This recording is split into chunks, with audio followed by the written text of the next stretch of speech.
اللهم صل على محمد وعلى آل محمد كما صليت على إبراهيم وعلى آل إبراهيم إنك حميد مجيد.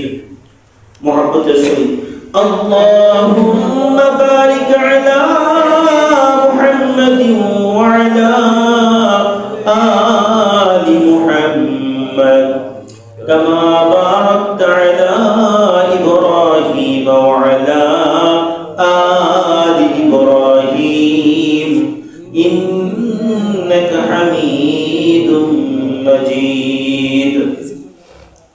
الحمد لله লাখ কোটি কালিমাতু শুকর মহান আল্লাহ জাল্লা শানুহু আযজা ওয়া জাল আম্মা নওয়ালুহু তিনার শাহী দরবারে যিনি মহিয়ান গরিয়ান রব্বে করিম দয়ার সাগর রহমানুর রহিম সেই রব্বে করিম তিনার দরবারে আমরা সকলেই হৃদয়ের গভীর থেকে ভালোবাসা নিঃসৃত কণ্ঠে একবার শুকরিয়া জ্ঞাপন করি আলহামদুলিল্লাহ।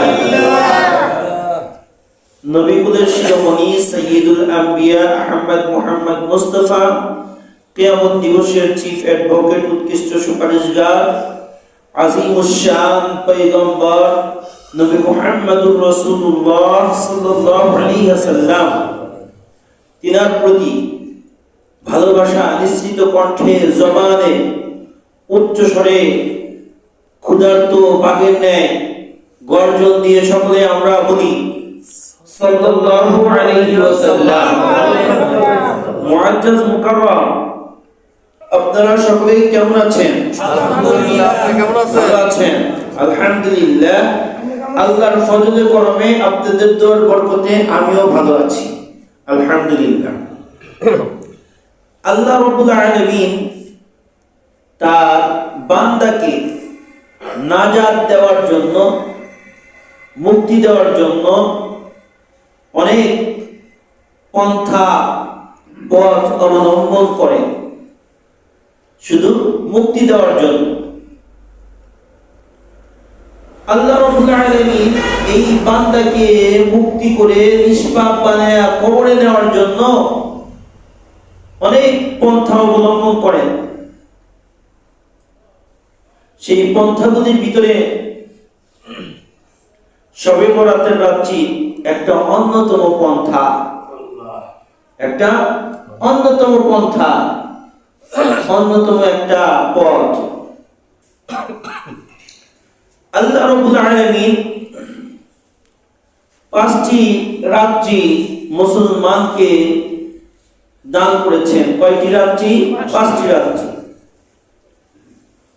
সেই 5টি রাত আল্লাহ তাআলার কাছে অধিক প্রিয়। আর এই 5 রাতের সর্দার হইতেছে লাইলাতুল কদর। প্রত্যেকটা জিনিসের একজন নেতা থাকে। এই রাতগুলোর ভিতরেও একজন নেতা বা সর্দার রয়েছে, সেটা হইতেছে শবে কদরের রাত্রি। সেটা কিসের রাত্রি ভাই? শবে কদরের রাত্রি। এই শবে কদরের রাত্রির ধারাবাহিকতাই এই শবে বরাত। আর শবে বরাতের ব্যাপারে বা রমজান যে আমাদের সামনে আসতেছে, এর 2 মাস আগে থেকেই আল্লাহ রাসূল সাল্লাল্লাহু আলাইহি ওয়াসাল্লাম নবী মুহাম্মদুর রাসূলুল্লাহ সাল্লাল্লাহু আলাইহি ওয়াসাল্লাম আমাদেরকে দোয়া শিখিয়েছেন। কিসের দোয়া? আল্লাহুম্মা বারিক লানা, আল্লাহুম্মা বারিক লানা ফি রজব ওয়া শাবান ওয়া বাল্লিগনা রমাদান। আল্লাহ রাসূল সাল্লাল্লাহু আলাইহি ওয়াসাল্লাম পবিত্র জবানে ইরশাদ ফরমান, যদি কোন আল্লাহর বান্দা তার হায়াতের পুঁজিকে দীর্ঘায়ু করতে চাই, তাহলে যেন এই দোয়াটা বেশি বেশি পাঠ করে। কখন পাঠ করবে? যখন আসমানে রজবের চাঁদ উঁকি মারবে, যখন আসমানে রজবের চাঁদ উদ্ভাসিত হবে, তখন থেকেই তুমি রমজান আসা পর্যন্ত তোমার হায়াতের পুঁজি বৃদ্ধি হওয়ার জন্য মালিকের কাছে, মালিকের আদালতে, মালিকের কুদরতি চরণে সিজদার মাধ্যমে জানিয়ে দাও, এই দুয়ার মাধ্যমে জানিয়ে দাও, আল্লাহুম্মা বারিক লানা ফি রজব ওয়া শাবান ওয়া বাল্লিগনা রমাদান। আয় আল্লাহ, আয় মাওলা পাক, আয় মাওলা করিম, তুমি আমাদেরকে রজব এবং শাবান মাসের বরকত দান করো, এবং শুধু কি তাই, রমজানুল মুবারক পর্যন্ত আমাদেরকে পৌঁছে দাও। এই দোয়া কে শিখেছেন? আল্লাহ রাসূল। আর রাসূলের শেখানো দোয়া, এর ভিতর কোনো ভুল ত্রুটি নাই, একদম আইনের মতো ঝকঝকা। যেমন আল্লাহ তাআলার পয়গম্বর আরেকটা হাদিসের ভিতরে আছে, আত-তাকদীরু লা ইয়ারুদ্দু ইল্লা বিদ-দুআ। তাকদীর পরিবর্তন হয় না, তাকদীর কি হয় না? পরিবর্তন হয় না, তবে দুআর মাধ্যমে আল্লাহ তাআলার কাছ থেকে পরিবর্তন কিছুটুকু করা যায়। কেমনে? যেমন আল্লাহ তাআলার পয়গম্বর বলেছেন, আদ-দুআউ মুখুল ইবাদা, দোয়া সমস্ত ইবাদতের মগজ। বডির সাথে যদি, আপনার দেহের সঙ্গে যদি মাথা না থাকে আর মগজ যদি না থাকে, তাহলে কোনো দাম নাই। দোয়া ছাড়া মুসলমানের কোনো উপায় নাই। এই জন্যই আল্লাহ তাআলা মুসলমান বান্দাকে মাফ করার জন্য বারে বারে দোয়ার আঞ্জাম করেছেন। শবে বরাত, শবে মেরাজ, রজব, শাবান, রমজান, লাইলাতুল কদর, এগুলোর মাধ্যমে আল্লাহ তাআলা বান্দার গুনাহ খাতা মাফ করবেন। তো আমরা শবে বরাতে উপনীত হয়েছি। শবে বরাত শব্দের অর্থ কি? শবে বরাত শব্দের অর্থ কি? সব, এটা ফার্সি শব্দ, আর বারাকা থেকে বরকাত, বারাকা থেকেই বরাত আরবি শব্দ।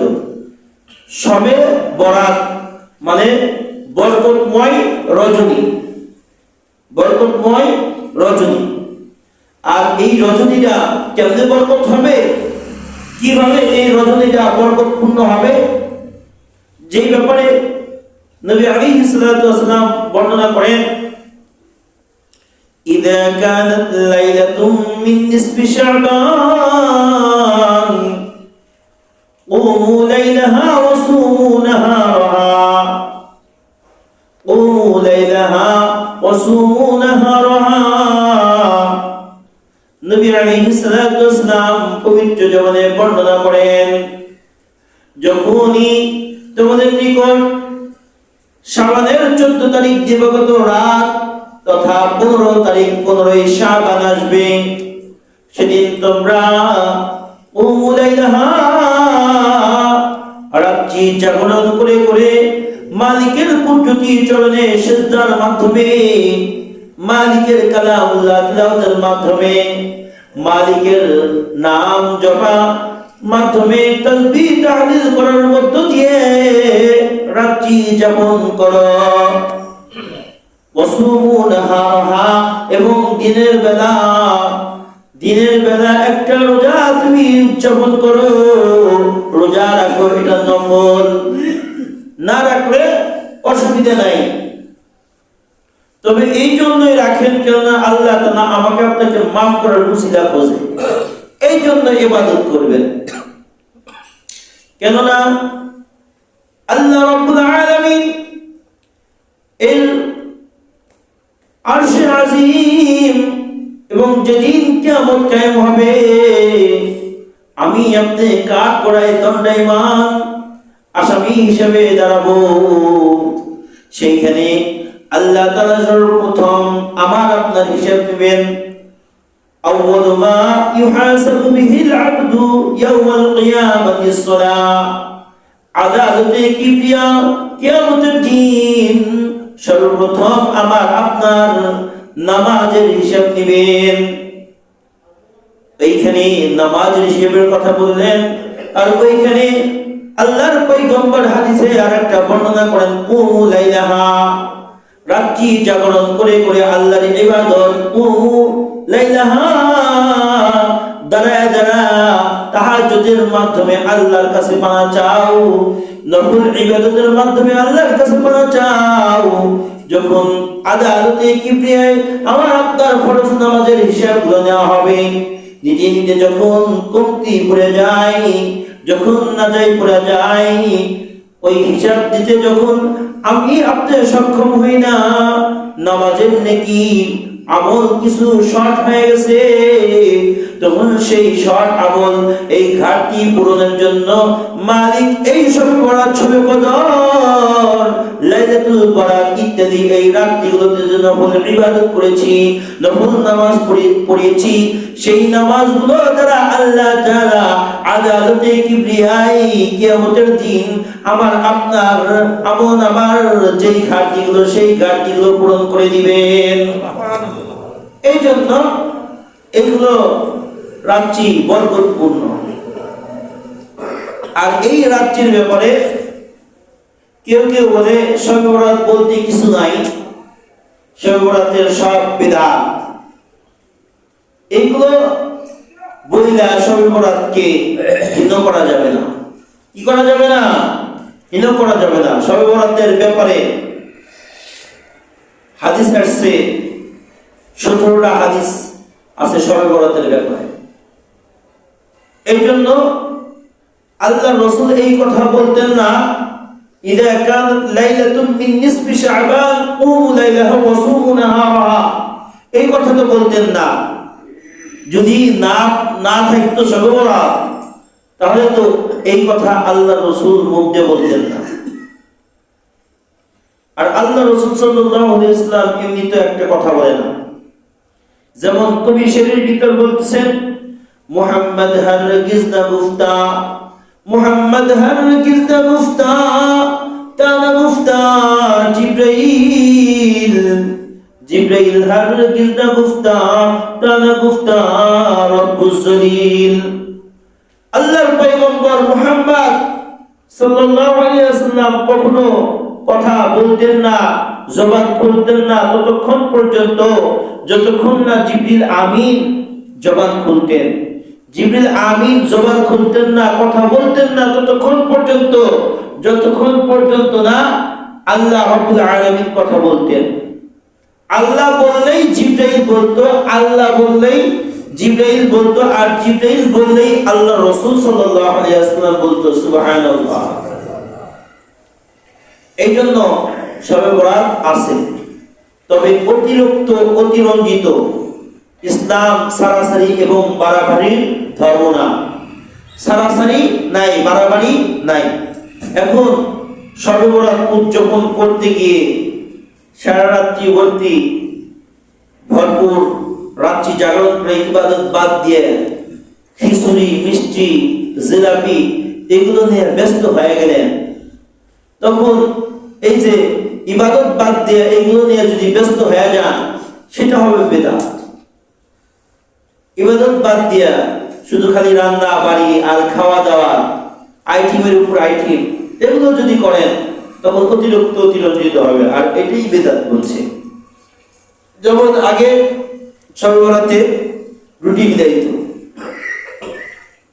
কয় আল্লাহ রাসূলের দান মোবারক শহীদ হয়েছে এই জন্য রুটি বিলায়, হালুয়া রুটি খাইছে এই জন্য শবে বরাতে খায়। আসলে হালুয়া রুটি কি আল্লাহ রাসূল ওই শবে বরাতের দিন খাইছে? শবে বরাতের দিন তো খায় নাই। তাহলে তাদের এমনি খাদ্যই তো ছিল রুটি, ভাত খুব কম খাইত। ভাত সৌদি আরবের লোক খুব কম খায়, ওদের খাদ্য কি রুটি ছিল। আল্লাহ রাসূল সাল্লাল্লাহু আলাইহি ওয়াসাল্লামের খাবার ছিল রুটি, রুটি, গোশত, খেজুর, হালুয়া, এইগুলো খাইত। তো আমরা এইগুলো যদি করি, যদি আমরা এই হালুয়া রুটি সেই সলনা দিয়ে যদি হালুয়া রুটি বানায় একদম মসজিদে হালুয়া রুটি দিয়ে ভরপুর করে খিস খামার করে ফেলাই, ইবাদত বন্দেগীর খবর নাই, তাহলে কিন্তু বেদাত হবে। এই দিক দিয়ে বেদাত। আর আরেকটা কথা, যে যারা বলতেছে নাই, তারা আরেকটা ভুল করতেছে, এরাও আরেক বেদাত করতেছে, যে ইসলাম থেকে একটা জিনিস বিদায় জানাইতেছে, বলতেছে যে নাই, একজন মুসলমান সেই ইবাদত বন্দেগী করে আল্লাহর কাছে মনোনীত বান্দা হবে, মাপ চাবে, সেটা সে করতে দিতেছে না। আর আল্লাহ তাআলা এই শবে বরাতের রাতে আল্লাহ তাআলা বান্দাদেরকে মাফ করেন।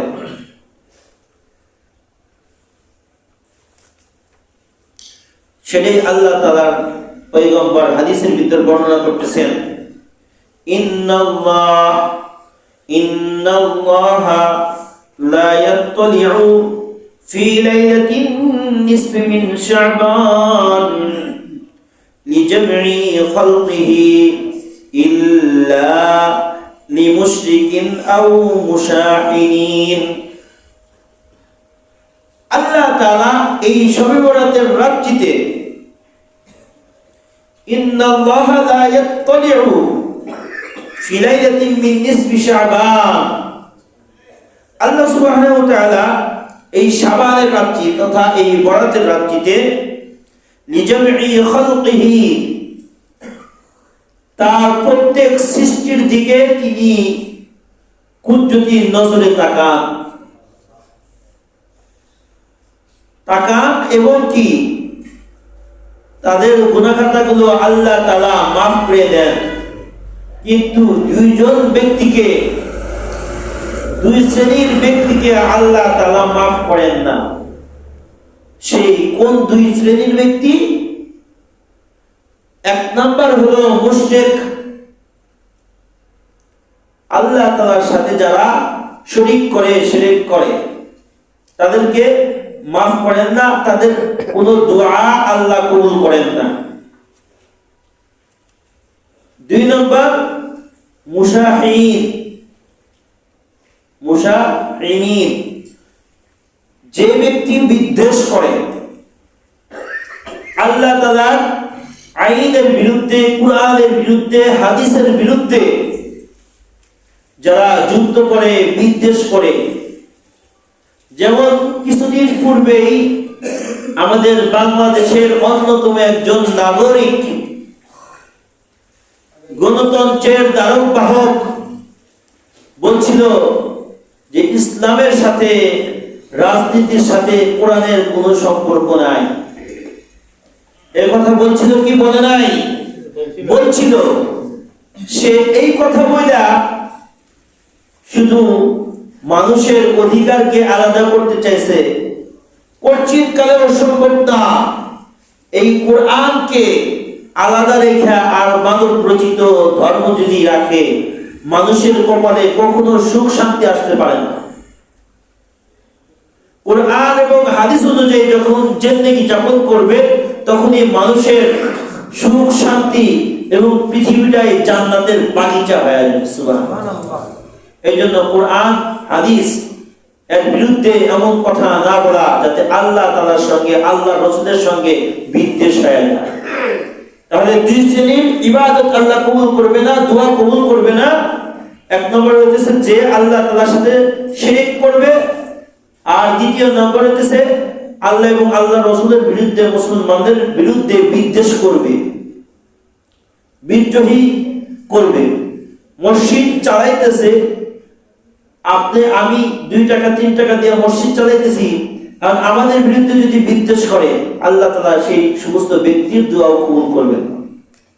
কারণ আমির ফকির ধনী গরিব সবাই এক কাতার দ্বারা আল্লাহ তাআলার ইবাদত করবে। কি করবে? আল্লাহর ইবাদত করবে। ঘরটা আল্লাহর ঘর, আমার আপনার পরিশ্রমের পয়সা দিয়ে তৈরি, যার কারণে আল্লাহ তাআলা 1 টাকার বিনিময় ওইরকম 10 টাকা দিবেন এবং 1 টাকার বিনিময়ে আল্লাহ তাআলা 10 দিবেন।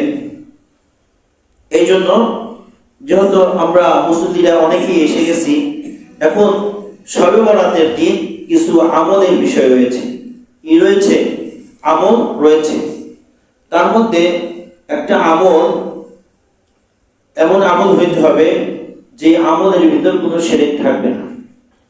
এমন আমল হইতে হবে যে আমলের ভিতরে কোনো খুঁত থাকবে না, একদম নির্ভেজাল, ভেজাল মুক্ত ইবাদত হইতে হবে।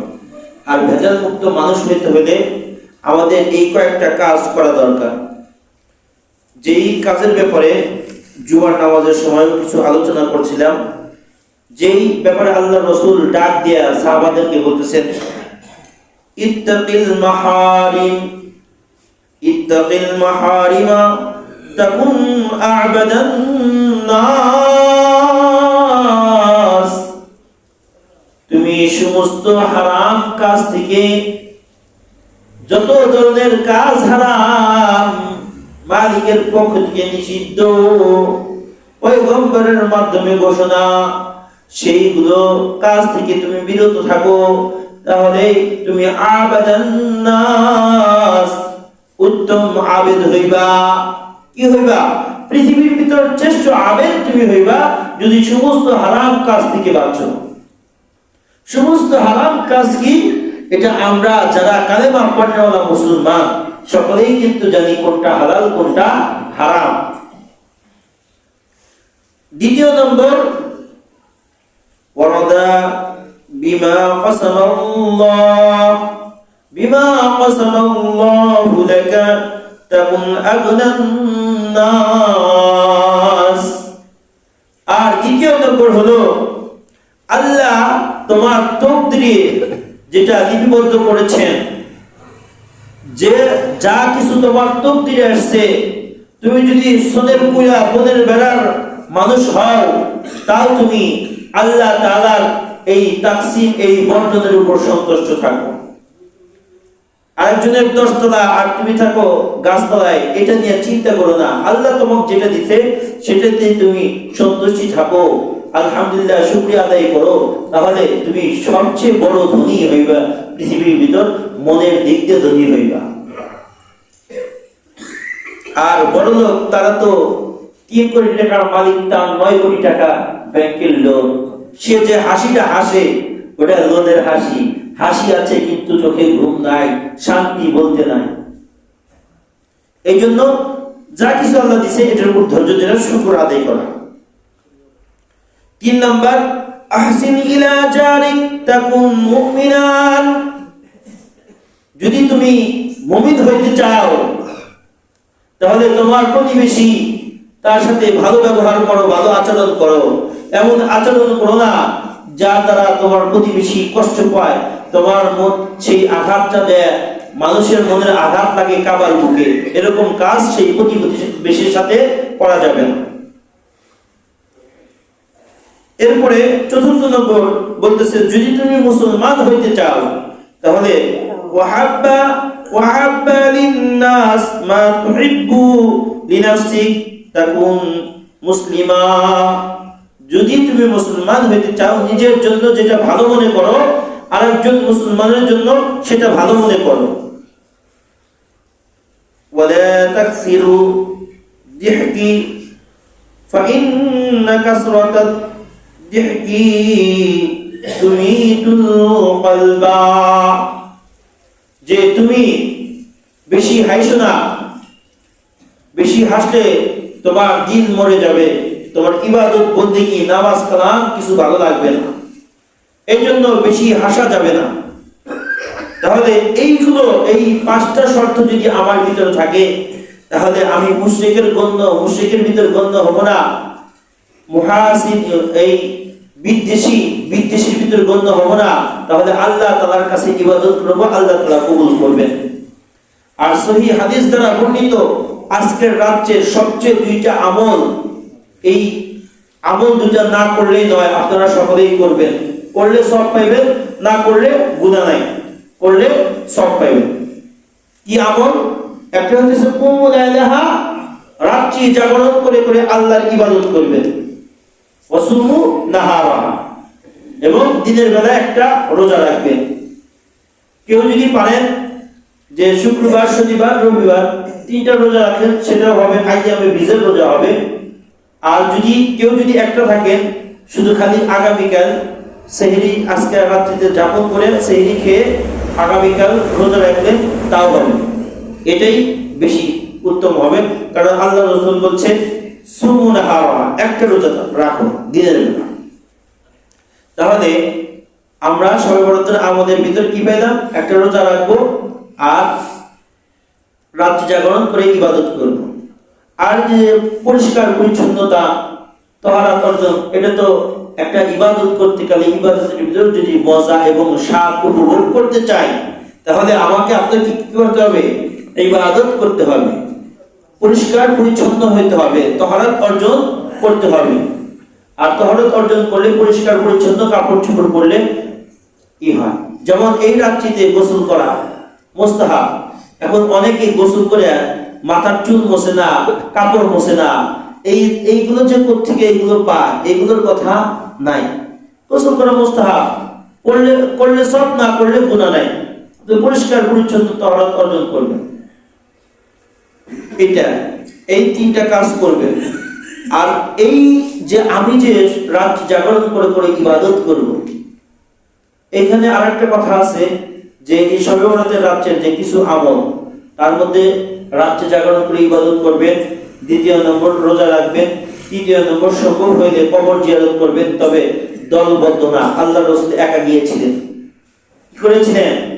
আল্লাহ রাসূল একা গিয়েছিলেন জান্নাতুল বাকিতে কবর জিয়ারত করতে। আম্মা জান দেখতেছে, ঘুম ভেঙে দেখতেছে রাসূল সাল্লাল্লাহু আলাইহি ওয়াসাল্লাম তার পাশে নাই, ভাবছে যে নামাজ পড়তেছি, দেখে নামাজেও নাই। পরে খুঁজতে খুঁজতে জান্নাতুল বাকিতে গিয়ে দেখে আল্লাহ রাসূল অঝর নয়নে কান্না করতেছে, খাদিজার কবরস্থানের কবরের কাছে দাঁড়ায় কান্না করতেছে।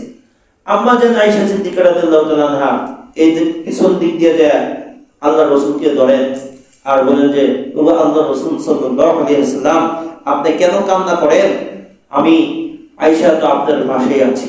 তখন আম্মা জানকে আল্লাহ রাসূল সাল্লাল্লাহু আলাইহি ওয়াসাল্লাম উত্তর দেন যে, ওগো আয়েশা, শোনো, খাদিজা হলো আমার দুঃখের দিনের সাথী, আর তুমি আয়েশা আমার সুখের দিনের সাথী। এই কথা বললেন। তাহলে জান্নাতুল বাকিতে আল্লাহ রাসূল কবর জিয়ারত করতে গিয়েছেন একা। আমরা দলবদ্ধভাবে কবর জিয়ারত করতে যাই, আবার যাইতে গেলে অনেকেই পোলাপানকে শয়তান ধোঁকা দেয়, আর একজনের গাছের ডাব পায়।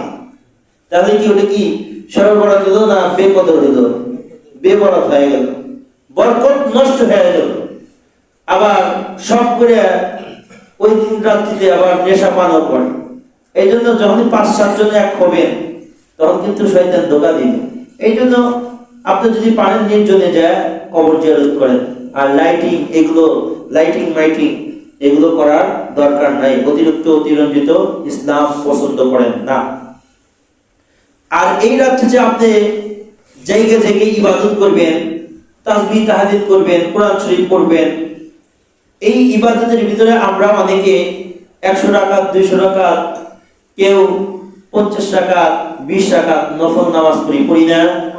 হ্যাঁ, এই যে নফল নামাজ পড়ি, এই নফল নামাজের চাইতে আমি আপনি যখন বালেগ হয়েছি, বুঝ হয়েছে, মসজিদের মিনার হইতে আজান হয়েছে, কিন্তু আজান শুনছি ঠিক, কিন্তু আমি আপনার নামাজে চাইনি। এই যে আমার আপনার যে নামাজগুলো কাজা হয়ে গেছে, এইগুলোর হিসাব কি আল্লাহ নিবেন না? আল্লাহ কি নিবেন না? অবশ্যই নিবেন। তাহলে এই নামাজগুলো আমরা কিভাবে পড়ব? পারলে নফল নামাজ তো 2-4 রাকাত পড়বই, এবং আমার আপনার যে ফরজের যে ঘাটতি, এই ঘাটতিগুলো পূরণ করার জন্য আমি আপনাদের কাজ করব। কি করব? এই ঘাটতিগুলো কেমনে পূরণ হয়? ঘাটতিগুলো এইভাবে পূরণ হবে যে আপনি সুন্দর করে দাঁড়াইলেন, দাঁড়ানোর পর যে আমি আল্লাহ তাআলাকে সন্তুষ্ট করার জন্য জোহরের 4 রাকাত ফরজ নামাজ কাজা পড়িতেছি, আল্লাহু আকবার। এইভাবে কাজা নামাজ পড়তে থাকবেন, জোহরের নামাজ পড়তে থাকবেন, পড়তে পড়তে যখন আপনার ভিতর থেকে ইতমিনানি কলবি, যখন ভিতর থেকে বলবে যে মনে হবে যে আমার জোহরের কাজা নামাজগুলি হয়তো হয়ে গেছে, তখন আপনি আসর ধরবেন, আসর এইভাবে পড়বেন, মাগরিব ধরবেন, মাগরিব এইভাবে পড়বেন, এশা ধরবেন, এশা এইভাবে পড়বেন, ফজর ধরবেন, এইভাবে ফজর শেষ করবেন। তাহলে আল্লাহ রাব্বুল আলামিন আপনার এই আপনার এই সামান্য মেহনতের বদলতে হয়তো কাজা নামাজের ঘাটতি পূরণ করে মাফ করে দিয়ে জান্নাতের ফয়সালা করতে পারেন। সুবহানাল্লাহ। তাহলে আমরা এইভাবে আমলগুলো করব। আর একটা নামাজ রয়েছে সালাতুত তাসবিহ, সেই নামাজটা পড়লে আল্লাহ তাআলা আগে পিছের গুনাহ মাফ করে দেন। সুবহানাল্লাহ। এই জন্য আমরা সেটা পড়ার চেষ্টা করব, বা যারা পারি না ইনশাআল্লাহ এবার আপনারা এই নামাজগুলো ঠিকঠাক ভাবে পড়েন। কদরের রাত্রিতে রমজান মাসে ইনশাআল্লাহ আল্লাহ তৌফিক দান করলে সালাতুত তাসবিহ নামাজ কেমনে পড়েন, কেমনে পড়তে হয় ইনশাআল্লাহ শিখিয়ে দেব। এরপরেও যদি কোনো আল্লাহর বান্দা পড়তে চান তাহলে আমাকে নামাজ শেষে জিজ্ঞাসা করেন, কিভাবে পড়তে হয় সেটা আমি বলে দেব ইনশাআল্লাহ। তাহলে আজকে এই পর্যন্তই থাক। আল্লাহ তাআলা আমাকে আপনাকে সকলকে কবুল করুক, আমিন। তো ভাই নামাজের নিয়ত করে দেন। হ্যাঁ, তো ভাই বিষয়টা হচ্ছে এই রাত্রে দান খয়রাত করা লাগে। এখন সবার বিবেকে আল্লাহ তাআলা কার কয় টাকা দান করবে এই তৌফিক আল্লাহ তাআলা দিয়ে দিয়েছেন। এই জন্য কারো কাছে জোর নাই, জুলুম নাই, যে যা পারে আল্লাহর ঘর মসজিদে আল্লাহর সন্তুষ্টি চিত্তে, কারো মন জয় করার জন্য না, কাউকে দেখানোর জন্য না, আল্লাহ তাআলার সন্তুষ্টির জন্য দান করেন। কে কে রাজি আছেন ইনশাআল্লাহ পকেটে হাত দেন এবং আল্লাহর ঘর মসজিদের উন্নতি সাধিত যেন হয় সেই জন্য দান করেন ইনশাআল্লাহ। নামাজের হাওলা দেব।